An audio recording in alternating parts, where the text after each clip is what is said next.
Welcome back student, आप सभी के हमारे चैनल पे स्वागत है। चैनल पे नए हैं तो चैनल को सब्सक्राइब कर लीजिएगा। हम लोग का जो अभी क्लास चल रहा हुआ टीजीटी पीजीटी का क्लास चल रहा है। आज का जो टॉपिक है वह है इंटरनल ट्रेड। क्या है? Internal trade. देसी व्यापार आपको जो सिलेबस में दिया हुआ है, देसी व्यापार के अंतर्गत इंटरनल ट्रेड के अंतर्गत हम लोग देसी व्यापार को समझेंगे और जानेंगे। तो ये आपका सिलेबस के अनुसार आज का जो टॉपिक है वह रहेगा। और आप जो क्वेश्चन सेशन 8 बजे रात्रि का है उसे अब सप्ताह में 4 दिन कर दिया जाएगा। 2 दिन रहेगा अकाउंटिंग का और 2 दिन आपको बिजनेस स्टडी का क्वेश्चन रहेगा। यानी एक सप्ताह में हम लोग 120 क्वेश्चन करेंगे। वो भी क्वेश्चन रहेगा जो प्रीवियस ईयर में पूछा हुआ पीजीटी टीजीटी का रहेगा। इस सब्जेक्ट मैंने इस क्लास को करने से 40 to 60% क्वेश्चन उम्मीद करके चलेंगे कि इससे आएगी। और यहाँ तो हम लोग सिलेबस पढ़ ही रहे हैं तो सारी कवर सिलेबस के अनुसार भी हो जाएगा। जब क्वेश्चन करने से आपको जो कंसेप्ट है वह क्लियर हो जाती है। तो आज है इंटरनल ट्रेड के बारे में हम लोग पढ़ेंगे। किसी प्रकार की परेशानी हो तो कमेंट करेंगे। 5 PM क्लास का टाइमिंग है। डेली 5 PM आप ज्वाइन करें और टेक्स्ट के माध्यम से, लाइव चैट के माध्यम से अपनी समस्याओं को समाधान पा सकते हैं। चलिए क्लास स्टार्ट करते हैं। आज हम लोग इंटरनल ट्रेड के पहले हम लोग पिछली क्लास में पढ़े थे पब्लिक कंपनी और प्राइवेट कंपनी। तो पब्लिक कंपनी प्राइवेट कंपनी में जो अंतर है वो कुछ देख लेते हैं, क्योंकि पब्लिक एवं प्राइवेट कंपनियों से क्वेश्चन आपको देखने को मिलेगा, ये श्योर रहिएगा। चलिए पहले हम लोग पब्लिक एवं प्राइवेट कंपनी के बारे में थोड़ा सा देख लेते हैं, जो विशेष रूप से उम्मीद है कि क्वेश्चन के रूप में आपको आएंगे। चलिए स्टार्ट करते हैं हम आपकी क्लास। जो आपका है क्लास जो है वह इंटरनल ट्रेड के बारे में है। आपका सिलेबस में दिया हुआ था देसी व्यापार। ध्यान दीजिएगा, आपका सिलेबस में क्या है? देसी व्यापार। तो हम लोग देसी व्यापार के बारे में पढ़ेंगे। तो देसी व्यापार जो है इंटरनल ट्रेड के अंतर्गत आता है। तो हम लोग स्टार्ट करेंगे इंटरनल ट्रेड से। चलिए, कोई भी परेशानी हो तो नीचे कमेंट कर सकते हैं। और क्लास का टाइमिंग तो आपको पता ही है कि 5 बजे डेली क्लास चलती है। चलिए आज जो है सबसे पहले आपको difference between public company and private company, इससे आपको प्राइवेट एवं पब्लिक से मिनिमम एक क्वेश्चन तो श्योर रखिए कि आपको फिक्स है कि एक क्वेश्चन आपको आना ही आना है। मिनिमम बोल रहे हैं, ये ध्यान दीजिएगा। चलिए, और पब्लिक एंड प्राइवेट कंपनी के बारे में हम लोगों ने पिछली क्लास में पढ़े थे। जो इम्पोर्टेंट चीज़ है वो ध्यान रखेंगे। आधार सार्वजनिक कंपनियां और प्राइवेट कंपनियां, इसमें मेंबर्स जो है सार्वजनिक कंपनियों में मिनिमम 7 मेंबर होते हैं, यानी न्यूनतम 7 सदस्य होते हैं और मैक्सिमम अनलिमिटेड। ध्यान दीजिएगा, सार्वजनिक कंपनी यानी पब्लिक कंपनी में मैक्सिमम सदस्यों की संख्या अनलिमिटेड होती है। वहीं आपको मिनिमम 2 है प्राइवेट में और मैक्सिमम 200 है। ध्यान दीजिए, कितना मैक्सिमम? 200 आपको प्राइवेट लिमिटेड में आपको बोल रहेंगे। ध्यान दीजिएगा, प्राइवेट लिमिटेड में आपको 200 मैक्सिमम मेंबर्स होंगे। और मिनिमम नंबर्स ऑफ डायरेक्टर, आपको डायरेक्टर की मिनिमम संख्या पब्लिक कंपनी में 3 डायरेक्टर होंगे मिनिमम और 2 प्राइवेट कंपनियों में होंगे 2। इंडेक्स ऑफ मेंबर्स, सदस्यों का सूचकांक कंपलसरी है पब्लिक कंपनियों में और प्राइवेट में कंपलसरी नहीं है, यह अनिवार्य नहीं है। आपको इच्छा है तो इंडेक्स कर सकते हैं, नहीं इच्छा है तो प्राइवेट में नहीं कर सकते हैं, लेकिन पब्लिक में आपको इंडेक्स करना जरूरी है। ट्रांसफर शेयर का मतलब आपको नो रिस्ट्रिक्शन, यानी पब्लिक कंपनियों में जो शेयर है वह आसानी से ट्रांसफ़र कर सकते हैं, हस्तांतरण पर कोई प्रतिबंध नहीं होता। वहीं आपको प्राइवेट कंपनियां जो है उसमें हस्तांतरण पे प्रतिबंध रहता है। सारी चीज़ों को याद रखेंगे। इसके बाद इनविटेशन, यानी आप इनवाइट कर सकते हैं या नहीं कर सकते हैं, तो पब्लिक कंपनियों में आप कर सकते हैं, can invite the public to, और वहीं प्राइवेट कंपनियों में आप पब्लिक को इनवाइट नहीं कर सकते। इन सारी चीज़ों को हम लोगों ने क्लास में अध्ययन किए थे पिछली वीडियो में, और ये जो मेन पॉइंट थी पब्लिक एंड प्राइवेट कंपनियां की वो हाईलाइटेड है, यानी दोनों का डिफरेंस इस आधार पे भी हो गया, और जो पॉइंट याद करने वाली चीज़ है वो एक जगह एकत्रित भी हो गई। चलिए, इसमें कोई प्रकार की परेशानी हो तो आप नीचे कमेंट करेंगे। पब्लिक एवं प्राइवेट कंपनियों से संबंधित हम लोग अब स्टार्ट करेंगे नेक्स्ट। ये उम्मीद है आप नोट कर लिए होंगे। इसके बाद आगे हम लोग अब चलेंगे, जो आपको सिलेबस में हुआ है देशी व्यापार। क्या है सिलेबस में? आपको सिलेबस में दिया हुआ है देशी व्यापार। सिलेबस देख सकते हैं, देशी व्यापार। तो देशी व्यापार इंटरनेट ट्रेड के अंतर्गत आता, तो हम लोग इंटरनेट ट्रेड से अध्ययन करेंगे। इससे अध्ययन करने पे ये इसकी सारी इर्द गिर्द की, यानी थोड़ा ऊपर थोड़ा नीचे या थोड़ा राइट एवं साइड जितने भी देशी व्यापार की एक्टिविटी होंगे वो सभी कवर हो जाएंगे। तो क्वेश्चन देशी व्यापार से आएंगे तो वो एक भी छूटने की संभावना नहीं रहेगी। ऐसे देशी व्यापार एक टॉपिक खत्म कर देंगे तो आसानी से खत्म हो जाएगा एक क्लास में ही। चलिए हम लोग स्टार्ट करते हैं इंटरनेट ट्रेड। क्या स्टार्ट करेंगे? Internet trade. इंटरनेट ट्रेड को हिंदी में कहते हैं, हिंदी वाले स्टूडेंट लिखेंगे आंतरिक व्यापार। आंतरिक व्यापार। व्यापार से आशय यानी अभिप्राय है। व्यापार का अर्थ होता है, अभिप्राय होता है लाभ अर्जन के उद्देश्य से वस्तुएं एवं सेवाओं को क्रय विक्रय से है। यानी व्यापार से आशय क्या है? वस्तुओं को क्रय विक्रय से है, और ये भी क्रय विक्रय क्या होगा? कंटिन्यूटी रूप में होना चाहिए, जैसे कि हम लोगों ने क्लास में पढ़े थे। पिछली क्लास में आपको बताया गया था कि जो व्यापार है वह कंटिन्यूटी रूप से एक्टिविटी की जाती है वस्तुओं को क्रय विक्रय के लिए और लाभ अर्जन के उद्देश्य से किया जाता है।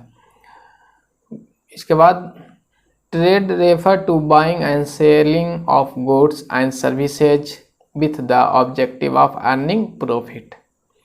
ट्रेड जो है रेफर करता है परचेज एवं सेल को, गुड्स एंड सर्विसेज को, with the objective of earning profit, यानी प्रॉफिट अर्न के उद्देश्य से व्यापार की जाती है।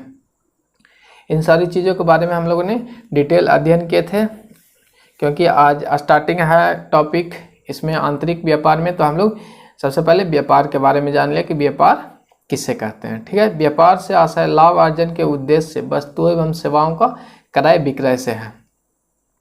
यानी वस्तु दो व्यक्ति हैं, ये दो व्यक्ति हैं आपके पास, और ये दोनों वस्तुओं का सेल करते हैं, तो ये सेल प्रॉफिट के उद्देश्य से होना चाहिए, और जो सेल हमेशा कंटिन्यूटी रूप से होनी चाहिए।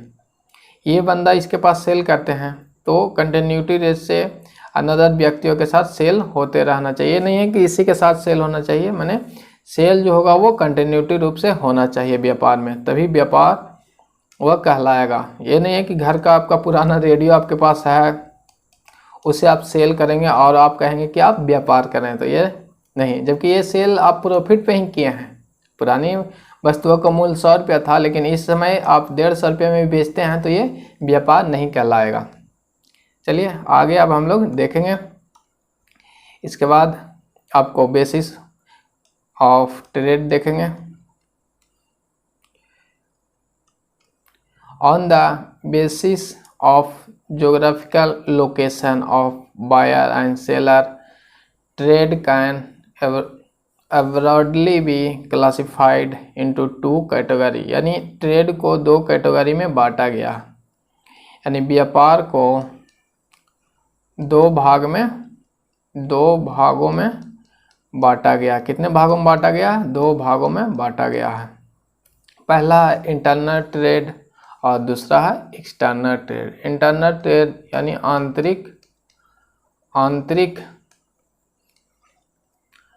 आंतरिक व्यापार और एक्सटर्नल माने बाह्य व्यापार। ये हिंदी वाले स्टूडेंट नोट करेंगे, हिंदी इंग्लिश का आप लोग का क्वेरी रहता है। तो अब समझेंगे तो इंग्लिश हिंदी आप में इसमें कोई लैंग्वेज बड़ा चीज़ नहीं रहता है, सिंपल चीज़ रहते हैं, समझने की चीज़ है, क्योंकि ऑब्जेक्टिव क्वेश्चन आएंगे और आप इससे पहले भी 11-12 में अध्ययन किए हैं, तो समझ रखिएगा तो क्वेश्चन आसानी से बन जाएगी। तो इंटरनल ट्रेड और एक्सटर्नल ट्रेड, जो व्यापार को दो भाग में बांटा गया था, इंटरनल और एक्सटर्नल में। इंटरनल ट्रेड किसे कहते हैं जो देखेंगे हम लोग। Internal trade which take place within a country is called internal trade. एक देश की सीमाओं के अंदर किया हुआ व्यापार आंतरिक व्यापार कहलाता है। एक देश के अंदर, कोई भी देश हो आपका, इस देश के अंदर अगर आप व्यापार करते हैं तो इसे हम लोग इंटरनल ट्रेड भी कहते हैं। जैसे ये भारत का नक्शा ठीक तो नहीं है, लेकिन अगर इस सीमाएं, जितने भी इसकी सीमा, इसके अंदर अब व्यापार करते हैं तो वह इंटरनल ट्रेड कहला गया। जैसे ही अगर अनदर देश की भी बात करें, अनदर देश जैसे ये अमेरिका है, और ये अमेरिका के जो लोग हैं ये अपनी सीमाओं के अंदर व्यापार करते हैं, ये सीमाओं के अंदर, तो ये इंटरनल ट्रेड के अंतर्गत आएगा। वैसे ही भारत है तो भारत के अंतर्गत जो भी एक्टिविटी सीमाओं के अंदर, भारत की जो सीमाएं हैं उसके अंतर्गत जो व्यापार होगा वह इंटरनल ट्रेड कहलाएगा। इसके बाद हम लोग एक्सटर्नल ट्रेड देखेंगे। इंटरनल ट्रेड के एग्जांपल समझ गए होंगे कि कोई भी व्यापार, जैसे टाटा कंपनी है, टाटा कंपनी अपनी वस्तुओं को अपने कस्टमर के साथ बेचती है, और ये कस्टमर टाटा कंपनी है, देख लेते हैं, जैसे टाटा कंपनी है और ये अपने कस्टमर के साथ, इंडियन कस्टमर के साथ अपनी सीमाओं के अंदर, या एक्सटर्नल भी कोई विदेशी भी व्यक्ति हैं और वो अपनी भारत सीमाओं के अंतर्गत ही बेचते हैं, तो ये इंटरनल ट्रेड के अंतर्गत एक्टिविटी क्रियाएं आएगी। इसके बाद देखेंगे एक्सटर्नल ट्रेड। इंटरनल ट्रेड आप समझ गए होंगे, इसमें कोई भी क्वेरी हो आपको तो नीचे कमेंट करेंगे। सिंपल वे में आपको समझाया गया है कि जो देश की सीमाओं के अंतर्गत व्यापार होता है उसे आंतरिक व्यापार हम लोग कहते हैं। इसके बाद एक्सटर्नल ट्रेड को देखेंगे। क्या external trade? Trade between two or more country, ध्यान दीजिएगा, trade between two or more country on the other hand is called external trade. दो या दो से अधिक देशों के बीच किया हुआ व्यापार बाह्य व्यापार कहलाता है। दो या दो से अधिक देशों के बीच, जैसे हमारा ये भारत था और आपके बीच ये अमेरिका का मैप है, तो ये अमेरिका है और ये इंडिया है। इन दोनों देशों के बीच जो व्यापार होगा उसे हम लोग बाह्य व्यापार कहेंगे। ध्यान दीजिएगा, इन दो देशों के बीच, यानी अपनी देश की सीमाओं से बाहर अगर व्यापार करते हैं तो वह एक्सटर्नल ट्रेड कहलाते हैं। Trade between two or more country, यानी दो या दो से अधिक देशों के बीच जब व्यापार किया जाता है तो उसे एक्सटर्नल ट्रेड कहते हैं। समझ गए? कोई भी परेशानी नहीं होगी। ये यानी दो देश कोई भी हो सकते हैं, चाइना इंडिया हो सकते हैं, चाइना पाकिस्तान हो सकते हैं। ये जो देश के बीच आप एक्टिविटी क्रियाएं करेंगे यानी सेल एवं परचेज का, वो हो जाएगा आपको एक्सटर्नल ट्रेड के अंतर्गत आएंगे। इसके बाद आगे देखेंगे इंटरनल ट्रेड के बारे में हम लोग आज अध्ययन करेंगे विस्तृत रूप से। और इंटरनल ट्रेड के अंतर्गत आएंगे देशी व्यापार। देशी व्यापार, जैसे देशी व्यापार जो आपका सिलेबस में है, क्या लिखा हुआ है?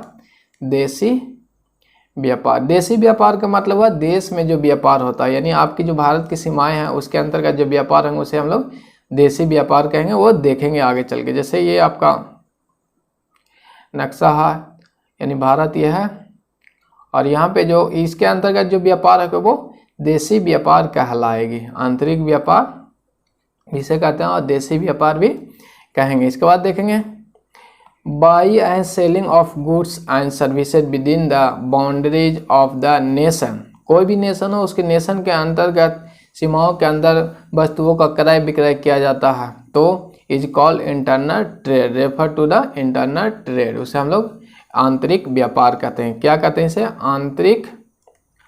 आंतरिक व्यापार कहते हैं। हिंदी वाले स्टूडेंट नोट करेंगे, व्यापार कहते हैं। इसे समझ गए, इंटरनल ट्रेड भी समझ गए, एक्सटर्नल ट्रेड भी समझ गए हम लोग। इसके बाद इंटरनल ट्रेड के हम लोग डीपली अब डिस्कशन करेंगे, देखेंगे इंटरनल ट्रेड के अंतर्गत कौन कौन एक्टिविटी, क्रियाएं, स्वरूप, सारी चीज़ों को हम लोग देखेंगे। जैसे ये टाटा कंपनी आपका है, अब टाटा कंपनी के बारे में तो जानते ही होंगे, ये टाटा कंपनी को जानते ही हैं। और इस कंपनी में ये व्यक्ति आप देख के क्या लगता है कि कहाँ के निवासी हैं? कमेंट करेंगे। ये कमेंट में इन्हें देखने से क्या लगता है? ये इंडियन है। यहाँ पे आप नोट रखेंगे कि ये इंडियन व्यक्ति हैं, ऐसा नहीं है कि ऐसा व्यक्ति अदर देश का भी हो सकता है। जैसे ये इंडियन है और ये टाटा कंपनी अपना, और ये टाटा कंपनी से ये कोई चीज़ खरीदते हैं, व्यापार करते हैं, तो ये इंटरनल ट्रेड कहलाएगा। क्या कहलाएगा? ये इंटरनल ट्रेड कहलाएगा। ये अपनी कंपनी में गए और वस्तुओं को क्रय कर रहे हैं, यहाँ पे गए और वस्तुओं को क्रय कर रहे हैं, तो ये इंटरनल ट्रेड के अंतर्गत आएगी। कोई भी कंपनी अपनी भारत की देश की सीमाओं में हो, कोई भी चाहे विदेशी भी कंपनी हो और अपने देश की सीमाओं में हो, और हम वहाँ पे अपने देश में ही विदेशी कंपनी से खरीदें, तो इंटरनल ट्रेड के अंतर्गत आएंगे। इसके बाद आगे देख लेते हैं। जैसे ये अमेरिकन कंपनी है, ये अमेरिकन कंपनी और ये अमेरिकन लोग हैं, और अमेरिकन कंपनी जो है ये अपनी देश में यानी अमेरिका में है, और ये अमेरिकी लोग अमेरिका में ही अपनी वस्तुओं को क्रय करते हैं, तो ये इंटरनल ट्रेड कहलाएंगे, इंटरनल ट्रेड कहलाएंगे। ये ध्यान रखिएगा कि जो सीमाओं के अंदर, अपनी एक ही देश की सीमाओं के अंदर व्यापार होता है, वो इंटरनल ट्रेड कहलाते हैं। समझ गए होंगे, इसमें कोई भी आपकी क्वेरी नहीं होगा इंटरनल और एक्सटर्नल समझने में। इसके बाद आगे देखते हैं हम लोग। इंटरनल ट्रेड में नो कस्टम ड्यूटी और नो इंपोर्ट ड्यूटी, ना ही सीमा शुल्क लगता है, ना ही आयात शुल्क लगते हैं। ये ध्यान रखिएगा, इसके अंतर्गत ना ही इंटरनल कस्टम ड्यूटी लगेगी और ना ही इंपोर्ट ड्यूटी लगेंगे। Internal trade can be classify into 2 types. Internal जो ट्रेड है वह क्लासीफाई होंगे, वह 2 प्रकार के हैं। पहला होलसेल और दूसरा रिटेल।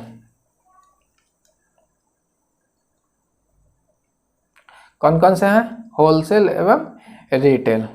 होलसेल को हिंदी में कहते हैं थोक व्यापार, और रिटेल को कहते हैं फुटकर व्यापार। फुटकर व्यापार इसे कहते हैं। चलिए हम लोग देखेंगे, तो नोट करेंगे इंटरनल ट्रेड यानी आंतरिक व्यापार में कितने प्रकार हैं? वह 2 प्रकार हैं। पहला थोक व्यापार यानी होलसेल, और सेकंड आपको रिटेल यानी फुटकर व्यापार।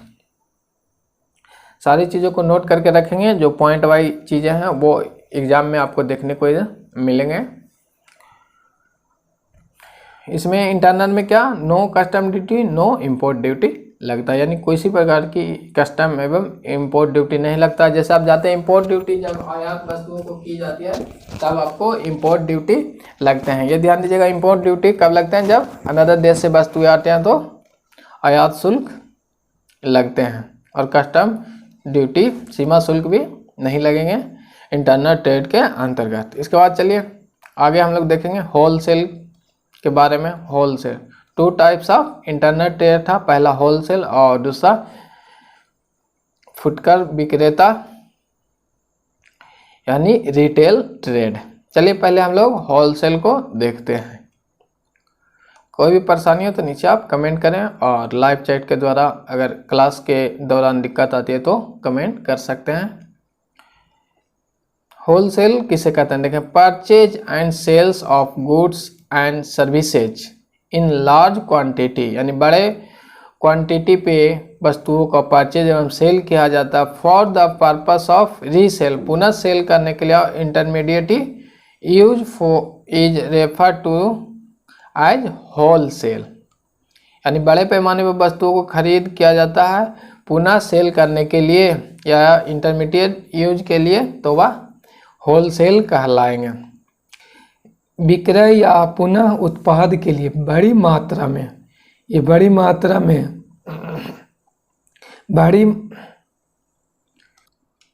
विक्रय अथवा पुनः उत्पादन के लिए बड़ी मात्रा में वस्तुओं एवं सेवाओं का क्रय विक्रय थोक व्यापार कहलाते हैं। थोक व्यापार किसे कहते हैं? यदि आप बड़ी क्वांटिटी में, क्वांटिटियों की संख्या आप के बहुत ज़्यादा हैं, जैसे एक व्यक्ति कोई भी फुटकर विक्रेता होता है वह थोक विक्रेता यानी होलसेल के पास जाते हैं और बड़ी मात्रा में क्वांटिटी में ये गुड्स परचेज करते हैं, तो इसे हम लोग होलसेल ट्रेड कहते हैं। जैसे आप देखते होंगे आपके पास जो आपके मकान के बगल में जो दुकान है वह फुटकर विक्रेता थे और वो फुटकर विक्रेता थोक विक्रेता के पास जाते हैं, इनके पास जाएंगे और बड़ी मात्रा में 3 से 4 बोरा पैक करके ये लाते हैं फुटकर विक्रेता, तो ये होलसेल के यहाँ से खरीद के लाते हैं। तो होलसेल क्या हो गया?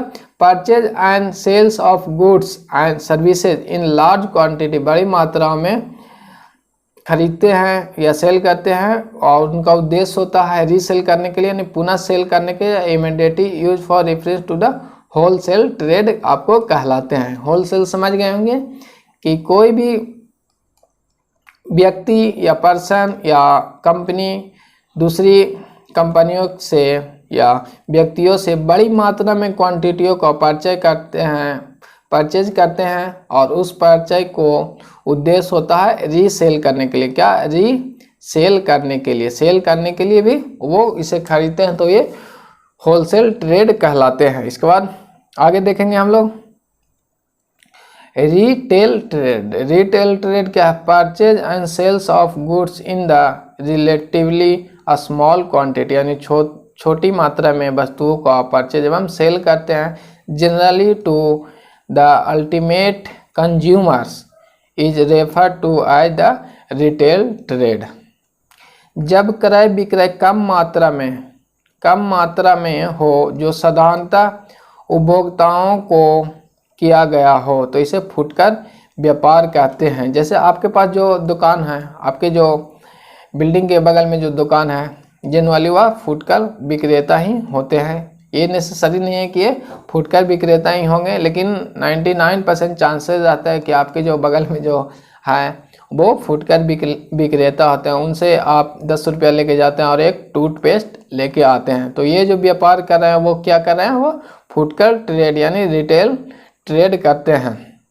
इनके पास आप जब वो 2-3 वस्तुएं खरीद के लाएंगे आसानी से, तो वो फुटकर विक्रेता कहलाते हैं। यानी परचेज, फुटकर ट्रेड का मतलब क्या हुआ कि कोई भी व्यक्ति परचेज और सेल फॉर गुड्स करते हैं रिलेटिवली स्मॉल क्वांटिटी, यानी छोटी मात्रा में वस्तुओं का क्रय विक्रय करते हैं, उसे हम लोग रिटेल ट्रेड कहते हैं। ये ध्यान रखिएगा, रिटेल ट्रेड किसे कहते हैं? छोटी मात्रा में वस्तुओं को क्रय विक्रय करते हैं, और होलसेल यानी बिग मात्रा में लार्ज स्केल पे वस्तुओं को क्रय विक्रय ये करते हैं। इंटरनेट ट्रेड जो है यानी आंतरिक व्यापार को 2 भाग में बांटा गया, होलसेल एवं रिटेल में। इसके बाद ये तो समझ गए हैं, एग्जाम्पल के रूप में था, और इंटरनेट ट्रेड समझ गए, एक्सटर्नल ट्रेड को भी समझ गए। जब देश 2 या 2 से अधिक देश के बीच व्यापार होता है उसे एक्सटर्नल ट्रेड कहते हैं, यानी बाह्य ट्रेड, और ये भी हम लोग को पढ़ना है विदेशी व्यापार के रूप में। इसके बाद सारी चीज़ों को समझ गए, कोई भी दिक्कत नहीं हुआ होगा अभी तक। जितनी भी स्लाइड लगी है, आंतरिक व्यापार हम लोग अध्ययन कर रहे थे, यानी आंतरिक व्यापार के अंतर्गत हम लोग देशी व्यापार भी इसे कह सकते हैं। आंतरिक व्यापार के हम लोग देशी व्यापार कहेंगे, ये ध्यान रखिएगा। तो आज की स्लाइड में अभी तक कोई भी क्वेरी हो तो आप नीचे कमेंट करेंगे।